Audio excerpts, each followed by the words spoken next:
ipasyal ko kayo dito sa aming paligid.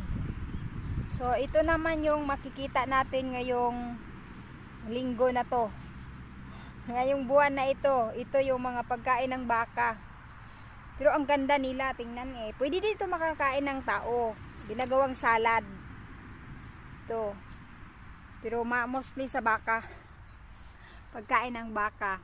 So yan, pasyal ko kayo dito. Yan ang aming mansion.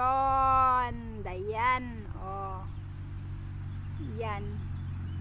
Nagagarden ako, pero dumalikyat ako dito. Dumalikyat, Bisaya.